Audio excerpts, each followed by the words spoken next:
John, welcome. Thanks so much for being here. Yeah, Katie, it's my pleasure. Thanks for having me. I am excited to learn from you on several different topics today, actually. But I think for some background and so people understand how you got into understanding so much about these topics, I would love to hear a little bit of your personal story because I know that was an impetus for a lot of your research. Yeah, so at a young age, I had some challenges, right? Even before I was born. Um, a lot of people might be noticing that there's a lot of commercials with lawyers looking for people that have been injured in Camp Lejeune, and it was basically the country's worst water contamination catastrophe. And so I was in utero in my first 2 years of life on Camp Lejeune.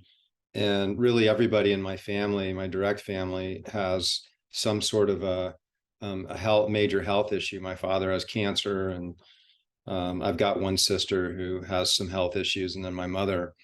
And so from a fairly young age, I just remember always kind of having brain fog, and I had a lot of ADHD, dyslexia, hyperactive, um, and so we uh, we went to my father was in the military, so we got stationed in Hawaii. And in Hawaii, I had such challenges in school that I wound up getting sent to special education classes, which in and of itself was quite challenging just from an emotional standpoint. And um, and I was able to get mainstreamed out of that before high school.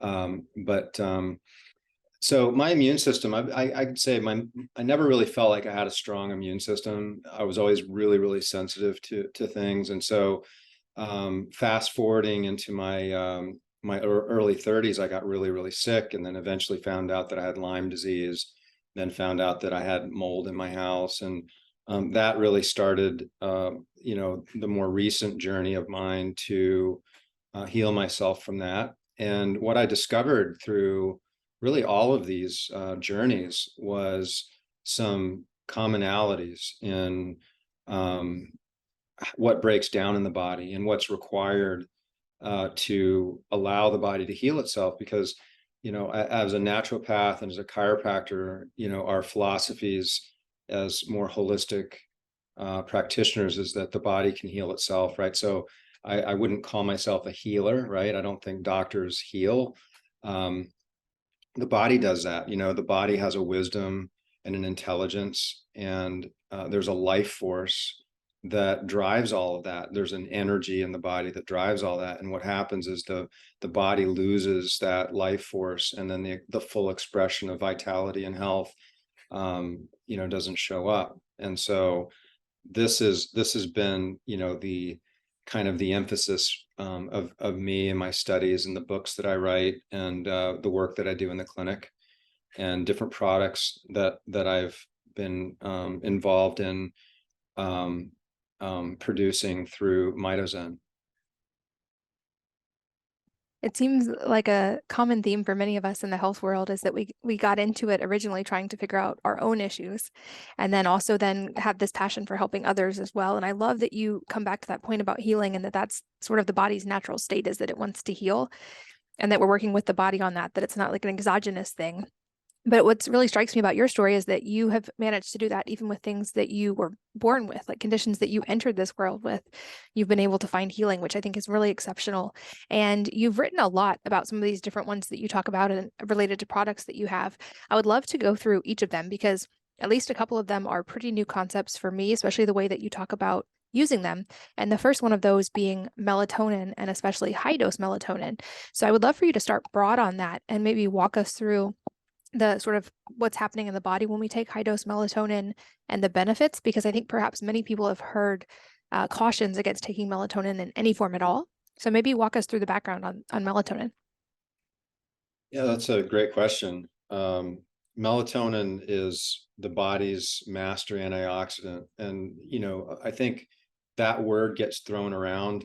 People will hear resveratrol or, various different antioxidants as being like the master, but really melatonin is the master. Glutathione's, up there as well, but literally melatonin sits within every mitochondria. So where oxidation is really created is in the mitochondria, which is this, what they call the powerhouse of the cell. And it's there within the cell that oxygen and glucose is converted into this very valuable commodity called ATP, which is that is life force. That's the energy that's driving everything in the body.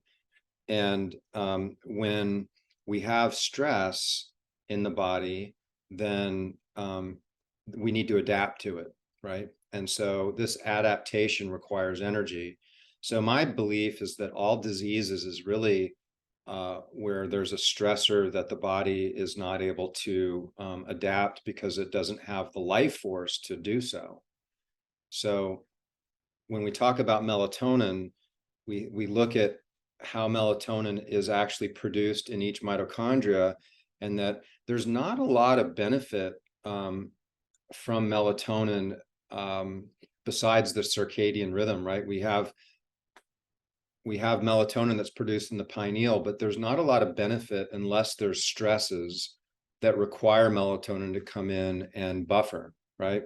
And in fact, in the early days when they first started doing studies on melatonin, they discovered that the results were kind of like lackluster. They were kind of looking at these mice, and mice, because there's laws that require scientists to to treat and provide certain environments for laboratory animals, which I think is very appropriate. But basically, these laboratory animals were like living at the Ritz-Carlton. They had regular food, clean environment, and so when they looked at these animals with and without melatonin, they didn't really see anything difference. The lifespan was about the same, yada yada yada. So what they did is they then redid the tests where they would stress the rodents by putting them into these sleeves, like these tubes, for a certain amount of time per day, which is like this confined, dark environment. And so what they found was really shocking is that when they did this to the animals, then they really saw a lot of the different diseases that these rodents were suffering from that would be seen in modern culture were much less prevalent in the group taking the melatonin, and the lifespan. I mean, it was just amazing. And so then they're like, oh, wow, okay, so melatonin seems to be really, really beneficial when there's a stress involved and there's a need for adaptation. So this is outside of the pineal. So this is why the book I wrote is Melatonin Miracle Molecule, and it's beyond sleep, right? So this idea of melatonin just for sleep is really limiting compared to what all of the benefits melatonin provides. You're right. I think most people have probably only ever heard of melatonin recommendations in relation to sleep specifically. And like I said, it seems like that even in the sleep recommendation can be a little controversial as far as if taking it. I've heard, for instance, that taking melatonin can downregulate your body's natural production of melatonin. What's your take on that? Or are we talking about it sort of like a different process in the body at this point with these doses? Well, so there's misinformation out there on melatonin, and it's likely, I mean, I would say it's just the vast majority of healthcare practitioners really don't understand melatonin, and they're just parroting things that they might have seen without really digging into the research themselves. And so there's no toxicity to melatonin. They've done studies where it would be like an adult taking 150,000 milligrams, and they just stopped the study because they just assumed. And that was also the thing that was overwhelming to me when I went through all of the different studies. And we broke melatonin down into a multiple different chapters as far as like organs and different disease processes that melatonin worked on. And all the researchers concluded at the end of all of these studies pretty much the same thing, whereas there just doesn't seem to be any toxicity, and that further research into this would be appropriate. And so the other thing is, when you deal with hormones, there's always this concern about a negative feedback. Whereas if you take the hormone's going to downregulate your own production. That happens with estrogen, and that happens with progesterone and cortisol and testosterone, and virtually all the different hormones in your body have this negative feedback loop, and that really keeps things in check. But not melatonin. There is no negative feedback loop. In other words, there is no direct correlation with your production of melatonin and any exogenous use. You will produce melatonin based on the amount of sunlight or photons that enter the eyes, and they create a storage of melatonin in the pineal. So then when total darkness hits, then there's the release from the pineal, which is then going to activate you to go into a very deep parasympathetic state, which is opposite from cortisol. So cortisol would be to like the sympathetic nervous system, getting you up in the morning, getting you able to like do and focus on things. To the opposite would be the parasympathetic nervous system, which is the part of the nervous system that's extremely important for us to be able to rest and relax and have proper blood flow to our brain, and to have proper blood flow to our gut and to our digestive system, to all of our organs, really. Because you think about the parasympathetic being the resting and digesting, and the sympathetic being fight or flight. When you're in a fight or flight state, all the resources are going towards getting away and fighting, or fleeing. And so this is the state that I see so many of my patients in, and so many people in general in today's world. There's just so many different stressors that activate the sympathetic nervous system. And so there's a need for something that's going to strengthen and improve the parasympathetic nervous system to bring things back into balance. And that's where I think melatonin really comes into place. And when you look at the production of melatonin at a young age, and as you get older, I mean, it's just so drastically low by even the 40s. And then when you get into the 50s, 60s, 70s, and 80s, I mean, there's just very little production. So that leaves us really with the option of supplementing. And then when we start thinking about supplementing, we start thinking about, well, are we really just interested in the circadian rhythm? Then lighter doses might be might be fine. Or if we're really looking for that total body rejuvenation, or that total body effect of stress resilience, and there might be times where we want to take high doses for periods of time, like when we're traveling, right? Versus other times. So there's different thoughts with taking it. There's different ways to go about it. I personally take at least 200 milligrams of melatonin each night. And some of the smartest people I know and the biggest researchers, like Russell Ryder, also takes large amounts like that, and has for many, many years.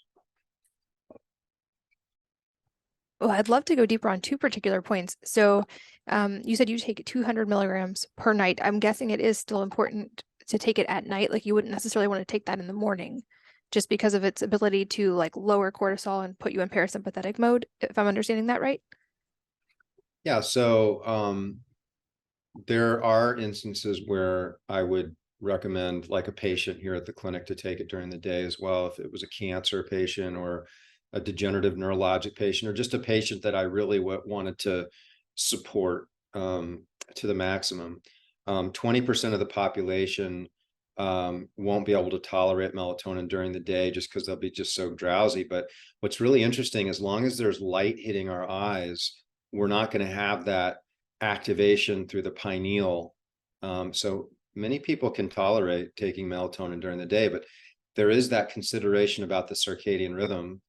And so I don't think that the average person would be a candidate to take it day and night, but it's not something that we don't recommend with some cases.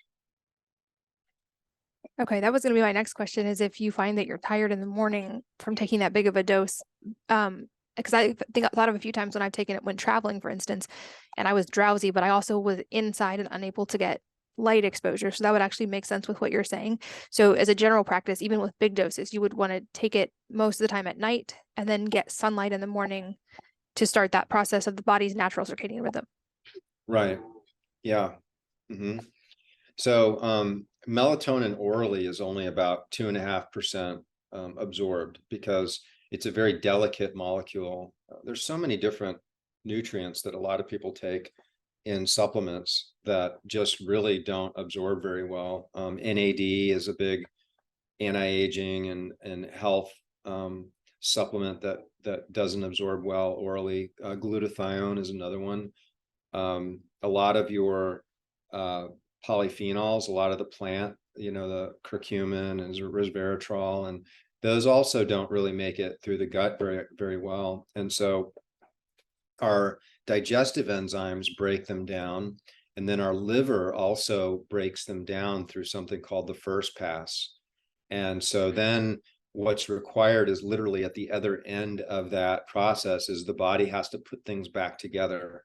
And so it's very challenging for these different nutrients. And so I've personally found suppositories to be just such an excellent delivery. And it was something that I discovered early on in my healthcare journey, specifically with glutathione suppositories, and where, this is something I could take before I went to bed, and I would wake up and actually feel halfway human.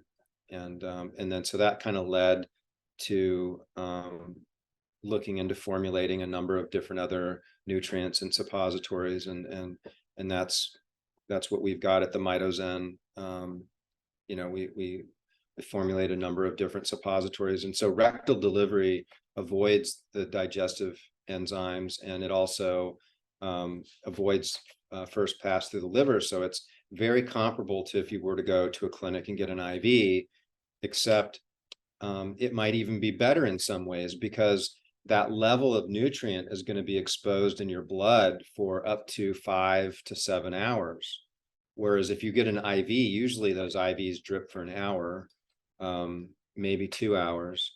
And so if you're really wanting these nutrients to get into your cells to make the biggest impact on your health, then slow delivery over a long period of time is really going to be your best friend. And that's where we find the suppositories to be. And it's really no big deal, for somebody listening to this thinking, oh my gosh, like I remember the first time, that I did a suppository for the first time. I'm like, oh my gosh, here we go. But I found it was just such not a big deal. And you don't even know it's there. It takes like 2 seconds to put it in. It melts. It's basically like an oil, because it's in like a suspension of oil when it's placed. So. And are there differences in dosing that people would use, for instance, for just sleep issues and wanting to improve sleep versus some of these more severe issues? I know you said some people, it sounds like in very severe cases, could even take it during the day, so it probably very, very large doses. But are there sort of ranges of just for sleep issues versus for other things? Yeah, they've done a lot of research on melatonin where they've done 10, 20, 40, 60 milligrams, and sometimes even higher, with some really interesting results. Like, for instance, there was a study that they did in Canada on COVID, and they were using 40 milligrams of melatonin, and they found that it decreased the transmission by 54%. And, when I read that, I was thinking, oh, this has got to make the news. This is going to be something that everybody's got to know about, because, even, there was no, and I try to be careful when I speak about these things, because we're being watched, and, it can be a little bit dangerous, I think, for some of us to be very outspoken, but it really is very sad. So people don't think about melatonin as something that would be protective during an infection. There's quite a bit of information in my book about melatonin. But if you think about a stressor, right, we said it's like one of the ultimate stress resilient molecules. Well, you talk about a stressor and you get like a bad infection, whether it's Epstein-Barr or Lyme disease or the common cold or the current pandemic. These things create a tremendous amount of inflammation, and the body has to overcome all of that inflammation and maintain the strength and viability of the immune system. And what happens is there's something called a cellular danger response. And the real scientific word for that is the Warburg effect. And so Otto Warburg was a German scientist, and he discovered basically the how cancer cells really operate. And so like when a normal cell turns into a cancer cell, it makes this very specific shift in the way it makes energy. And so some people call this the cell danger response. And basically, in essence, what happens is that there's a certain, because all stresses have one thing in common. They all result in inflammation, right? So the stressor initiates inflammation, and it's the inflammation that affects the mitochondria, where it shuts the mitochondria down and it shifts the amount of the energy production out of the mitochondria into a system that is only 10% as effective as it would otherwise be. And so this is the cell danger response, or what they call the Warburg effect. And this is exactly what happens with cancer cells. So this is something that's happening all the time in our body. And there's extremes where you get into cancer, but then there's also situations where we might get on an airplane and travel to Europe and then exposed to all the EMFs and the plane and the bad air and the mental emotional stress of packing and getting there, right? So all these things accumulate and you start to have inflammation, and then we're worn out and we're on a trip and we're not really feeling as robust and vital as we would like. Well, that's a situation where we could take a little bit more melatonin and find that all of that would be quite different, because we would be able to tolerate and adapt to those stressors. That's fascinating. And it makes sense. I recently had Thomas Seyfried on as well, and he was mentioning the Warburg effect in relation to his research on cancer. And the way you just explained it, it actually makes complete sense that those things would be very synergistic. I also love that this seems to really highlight also, we know from the research, I'm sure people have heard by now, things relating to the importance of regulating our circadian biology and making sure we're supporting that. It sounds like this is also a key when it comes to, if you're going to do high dose melatonin, you need to have those light signaling cues. But I'm curious, are there lifestyle, diet, or supplemental things people can do that work synergistically with high dose melatonin, or that just naturally help the body's production of melatonin? Yeah. So there's, if we're talking about the sleep wake cycle, there's a lot. I mean, we could really get into it if that's something that you feel you'd like to really dive into, as far as sleep, right? So our deep sleep and our sleep cycle is really, it's important to have a level of protection to that. And so besides taking melatonin exogenously, we can have, think about it like signaling. So if you were to think that there's like somebody sitting in a cave, right? And they're like deep in your brain, like all the way in the middle of your head, right? And there's this little cave, and there's like this little guy or gal sitting in there, and there's a little walkie-talkie, and they're like getting signals as far as what's going on out there. Like, I have no idea. Is it day? Is it night? Is it getting close to being night? And so the signaling is very important. And there's multiple things that signal us to have this sleep wake cycle, where we're awake and we're productive, and then we're sleeping and we're really restoring ourselves. So like getting up in the morning and getting direct sunlight into our eyes, we're on the walkie-talkie. Hey, it's morning. Let's get up. Let's have a strong wake up signal, right? And so sunrise and sunset have been really important cues as we've developed as human beings. And so watching the sun rise and watching the sun set. Sun gazing, basically. There's been some really interesting effects that I've seen with that. Agnihorta is a Vedic practice where they burn this small fire. It's a very bright burning fire that burns for about 12 minutes, and you basically stare at it. And we have some systems that we're using with our patients with some very specific lights that we have people put at their house that they can look at. And it's the near infrared light that's really the magic, right? So infrared and near infrared, the big difference is the near infrared penetrates much deeper, and it's a lot of the healing principles are in the near infrared, right? So the sun is about 54%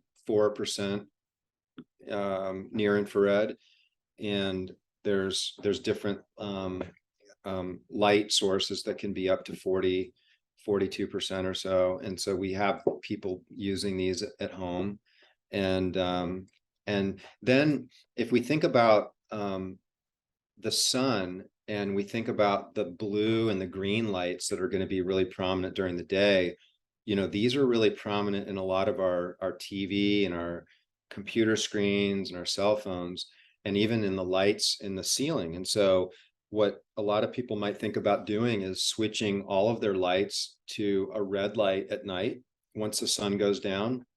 The easiest way I found to do that is to get these remote plug outlets that you could just go onto Amazon and type in remote plug outlets, and you get the one that has like six plug outlets or whatnot. And then you get little lamps and get red lights and put them in there, and you put the lamps around your house, and then it makes it really easy to turn all the lights on and off. And I've also used like red rope light. I put that like up in the stairs in my house and on the balconies outside. And that way you're not getting exposed. You're protecting that sleep wake cycle, which is so important. Making sure that you have good coverage on your windows so that it's totally dark in your bedroom is important. EMF can trick the brain into thinking that it's sun, because the rays go through and they actually activate your pineal. So turning off your Wi-Fi router at night, those are, I think, some of the easier things to make shifts with. Yeah, I love all of those recommendations. I do that in my home. I don't have timers on them, but I have the daylight bright broad spectrum bulbs in the ceiling overhead. And then at sunset, we turn those off and we turn on lamps that have the red light bulbs. And it's amazing, especially in kids. I feel like kids respond so much quicker to everything, but they naturally start to get calmer, more tired. Bedtime is easier when we make those light changes and don't have screens at night. And also, to echo your point, when they get morning sunlight, they are more focused and energetic during the day. So am I. So I love those recommendations. I did a whole solo episode just on morning sunlight, and I'm a big proponent that if we all just did that, that's a free thing we can all do that makes a huge difference in how we feel during the day. And I know we could talk about melatonin for the whole episode if we wanted to, and I'll make sure I link to your book in the show notes because there's so much more than what we've covered. But another topic I really want to learn from you about is the topic of methylene blue, because I've experimented with it a little bit, but I don't have a deep understanding of it. And I know that you've done a lot of research here as well. So for anyone not familiar, can you start it off by just explaining what methylene blue is? Wow. Yeah. So we're going into my next favorite subject. These two molecules, melatonin and methylene blue. It's just so fascinating how they have some synergies together, I believe. We find that when we have a train track right behind us. I don't know if you can hear that, but they like to honk right behind the clinic. That's kind Anyway, of fun. so the methylene blue works a little bit different. So the melatonin's produced in the mitochondria to quench stress, whereas the methylene blue, it gets into the mitochondria and it has this affinity for mitochondria. So like literally, it was originally a staining product. They would stain tissues where they would do biological studies under microscopes, and they would be able to look at especially like nerves, and they found that the nerves just lit up really, really blue. And so it was mitochondria that the methylene blue were particularly attracted to. And so the more mitochondria the cell has, the more stained it would become, right? And Paul Ehrlich, in the late 1800s, wanted to develop a cure for malaria.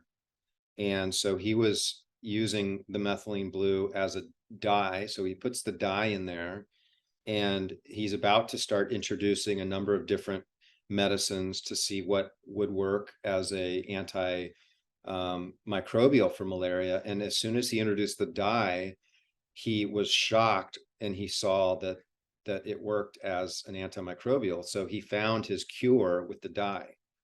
And so then methylene blue was introduced as its first indication was an anti-malarial drug.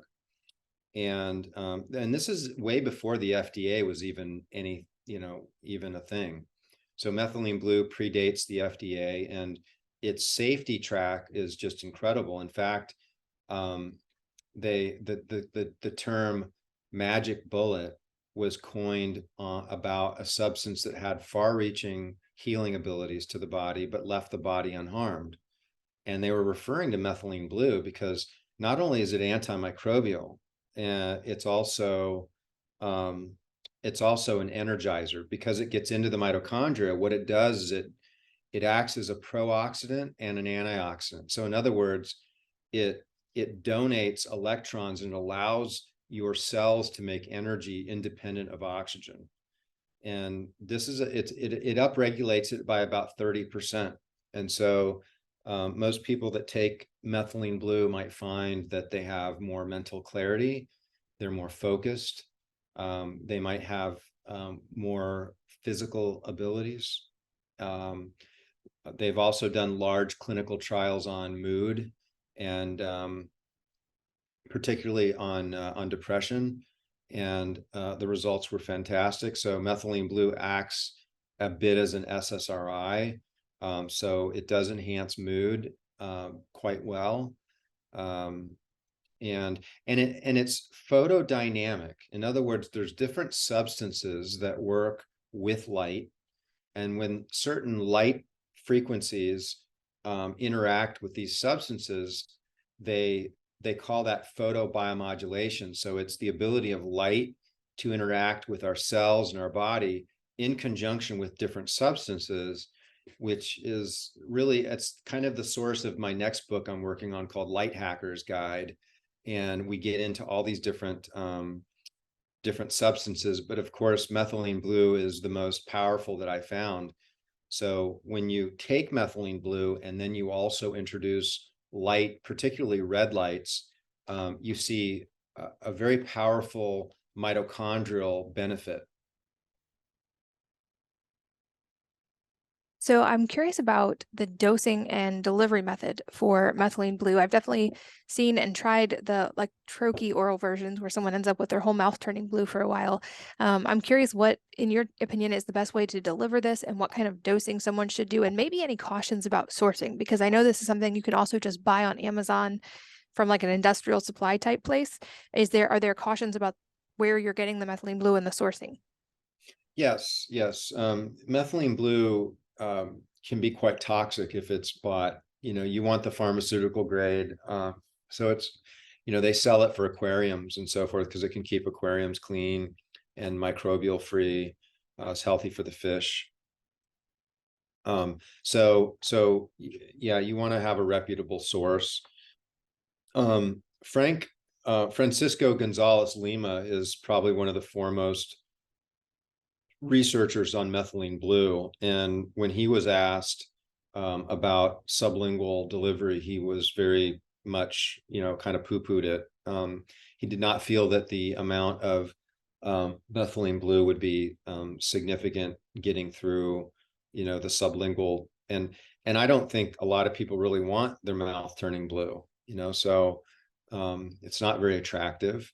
We created a product called Lumitol Blue, and it's basically it's held in a palm oil, and so you can throw it in the back of your throat and then drink something down, and your throat doesn't, your mouth doesn't turn blue.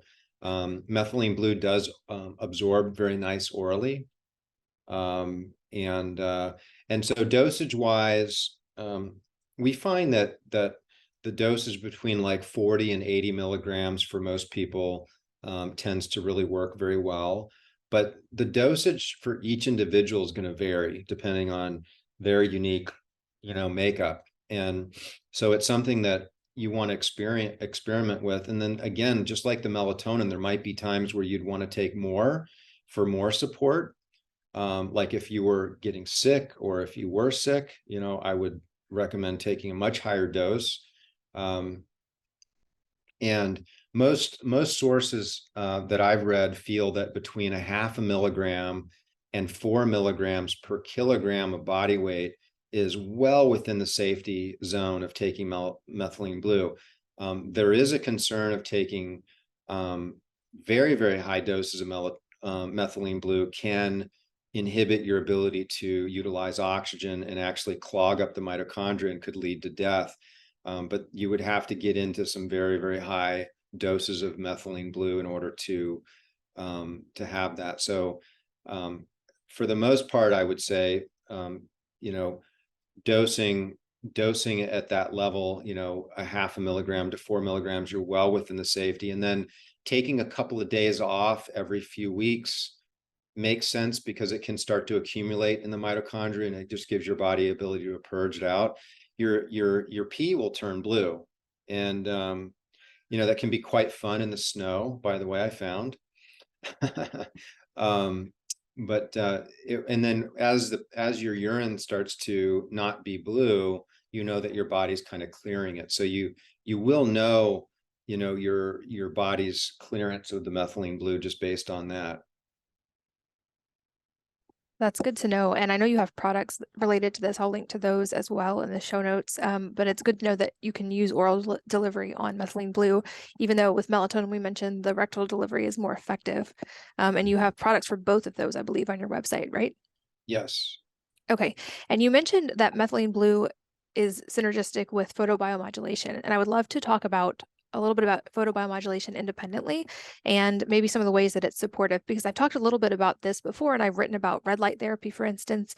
But the more I read, the more I become a believer that light is probably one of the most, if not the most important signaling mechanisms for the body. And while we all love to talk about the latest supplement or diet or all those other things, I feel like light is one that is often easier to dial in and potentially more important. But I would love your take on this and any tips related to photobiomodulation use and light exposure in general. Yeah. So there's a number of different ways to utilize light for your health, and the easiest is just to get out in the sun, and obviously there's the concern with going out and getting too much sun is that we burn, and then when our skin burns, it creates a lot of oxidation, which then can repeat exposure can be put you at higher risk for like skin cancer, right? What I found personally is when I'm taking the higher doses of melatonin, I don't burn. And I mean, I would burn to a crisp in like just an hour, especially in my youth, growing up in Hawaii, surfing all day, out sailing. I was in sailing classes every summer, and my face would just turn into one big scab, and so what's really fascinating is I can go out literally all day long and I won't burn at all. I'll just get a nice tan, because melatonin's protecting my skin, and so getting out in the sun, I think, is something that is really valuable, and getting as much skin exposure as you can. And not wearing sunglasses as well. When we wear sunglasses, we also create more of an opportunity to burn, because the melanin secretion from our skin, which is what protects us, that's the tanning mechanism, is triggered from light in our eyes. So wearing sunglasses can actually put you at a higher risk for damaging your skin as well, and you're missing out on some of that benefit of the light going into your eyes, which we talked about earlier, which is building up that melatonin. But then there's some really cool, like, kind of biohacking and different things that we use here at the clinic. Like, we're using intravenous light therapy. So we actually have devices that have various colors of light that we introduce into the vein, and then we directly expose the blood. So, our skin was designed to protect us from light, right? So the skin absorbs, the first millimeter of skin absorbs like 90% of that light. And the light that penetrates the deepest is that near infrared and that red spectrum. The rest of the spectrums just completely they just don't get through the skin, no less into the tissues. So when you start getting into things like blue light and green light and yellow light and some of the other colors, and the ability to utilize those colors with activating certain nutrients, and in particular, our clinic, we do a lot with chronic infections and chronic cases, autoimmune and such, which is usually driven by infection as well.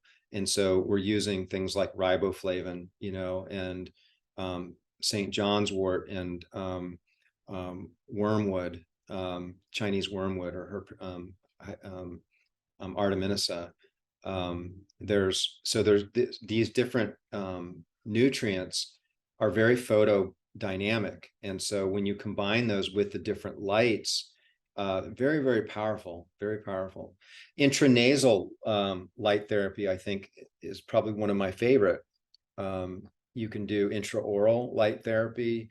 We have systems where we have a regenerative treatment for the inner ear, and we do laser into the ear here called LumaMed. And there's actually a home device that we'll get people using where it's like a little earbud that it puts that red light. And so we like to have people on methylene blue while we're doing these, so it enhances that photodynamic aspect. Rectally or vaginally, we have something called the Mito wand that we just recently started to carry on our website. And so it's both blue and blue is very antimicrobial. And blue also works very well with, like, say, curcumin and a lot of plant polyphenols to enhance their anti-inflammatory mechanism. And then, of course, the red and near infrared is very regenerative. And it's also can be anti-inflammatory, can be bacterial as well. But it really works on that cellular energy. So this Mito wand can be used rectally. We're utilizing it with people with prostate issues, and then vaginally, vaginal wall atrophy or chronic vaginal infections, but also just all of the blood supply there that doesn't have the skin that would be protecting from the sun as much. So you can have the ability to really expose your bloodstream, through these routes, which is really, that's really what one of our main goals is when we do intranasal, intraoral, intravascular. We're utilizing light therapy through different methods where we go into the joint or along the spine.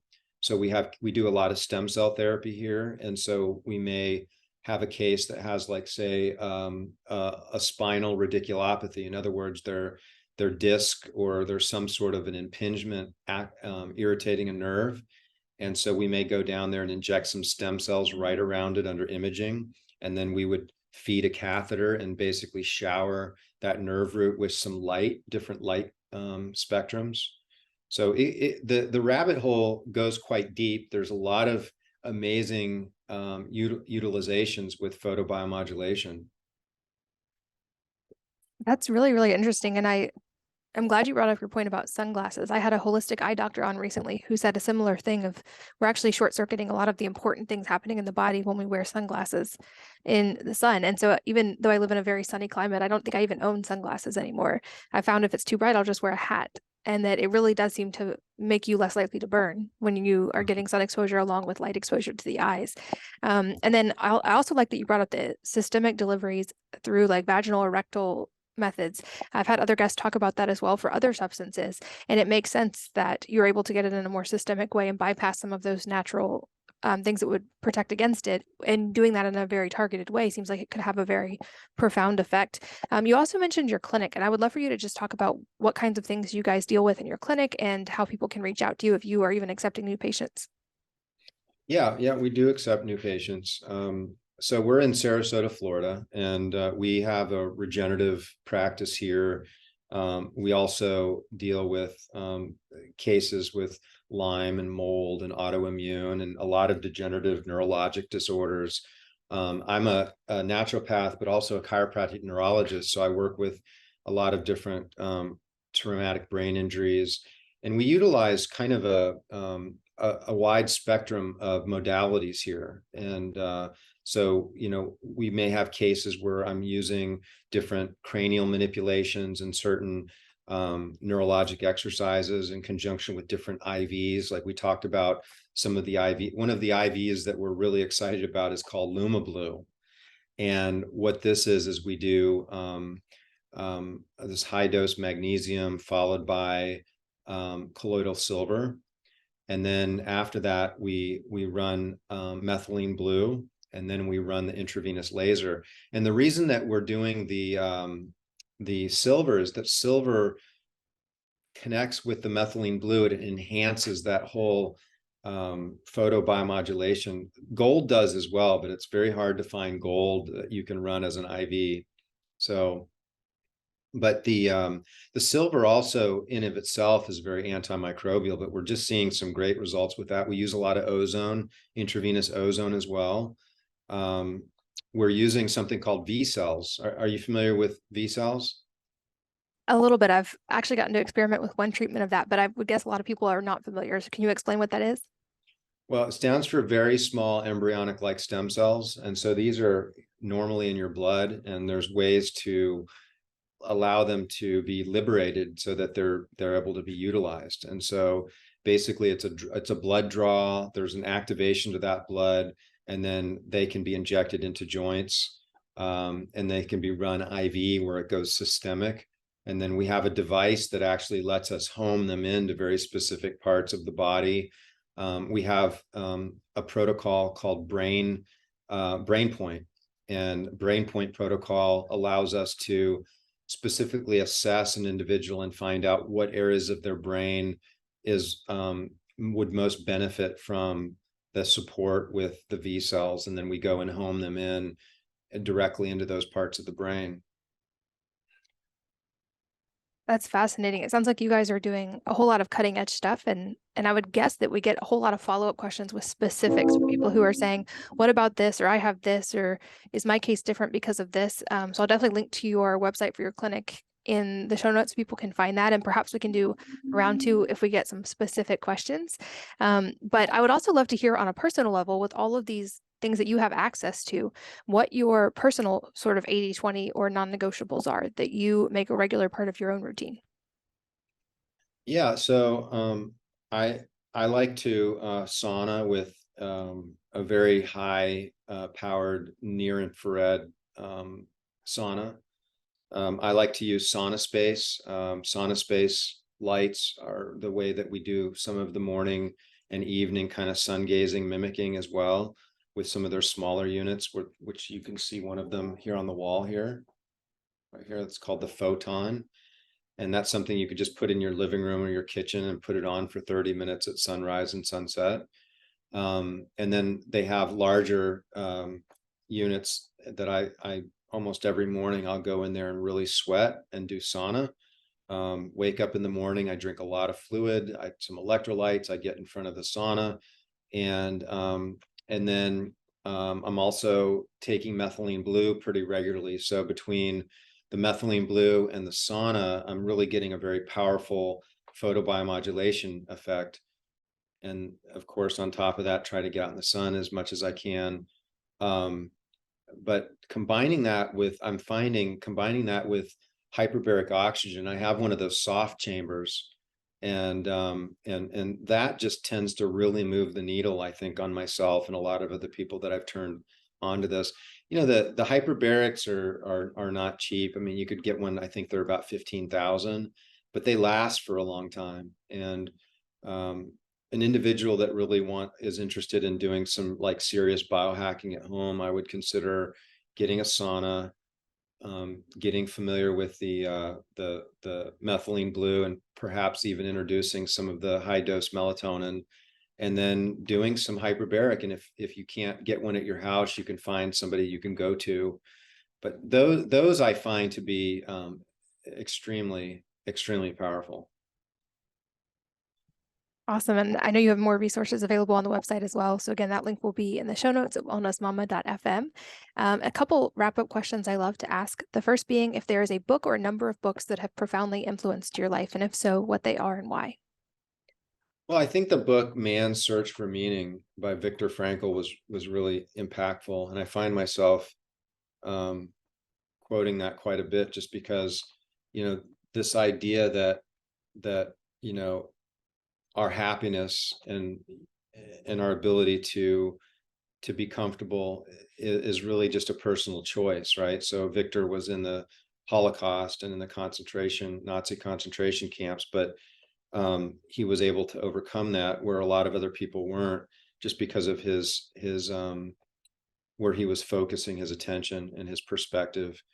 And so, you know, I like to read a lot on everything from like spiritual, but also a lot of science. And so, you know, that kind of keeps me fairly balanced doing both. I'm a big fan of that book as well. So very much second your recommendation on that one. And lastly, any parting advice for the listeners that could be related to one of the topics we covered or entirely unrelated life advice?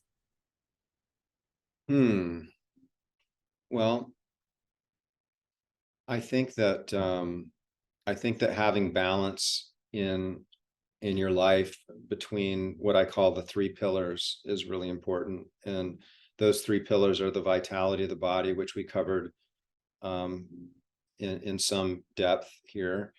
And the more vital the body is, the happier you are, the better you are to your friends and family, the better community.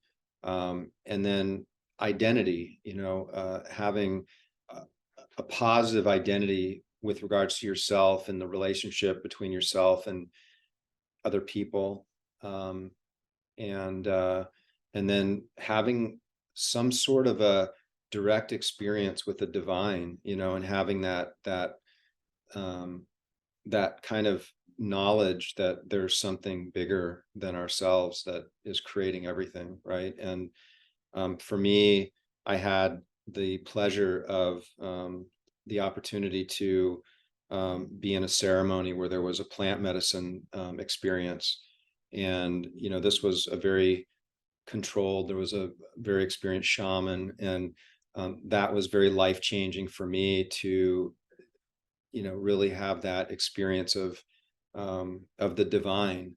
And I think when you can put all of those together, then it's possible for us to achieve our most vital self in this life. I love that. I think that's a perfect place to wrap up for now. But as also a Floridian, I hope I eventually get to make it to your clinic and check it out. It sounds like you have an incredible setup there. And for any of you who want to learn more, all those links will be in the show notes at wellnessmama.fm, so you can check them out. But John, thank you so much for your time today. I got to learn a lot on some topics that were new to me, and I'm excited to do more research. Yes, it's been so nice, Katie. Thanks for having me on your podcast. And thanks as always to all of you for listening and sharing your most valuable resources, your time, your energy, and your attention with us today. We're both so grateful that you did. And I hope that you will join me again on the next episode of the Wellness Mama podcast.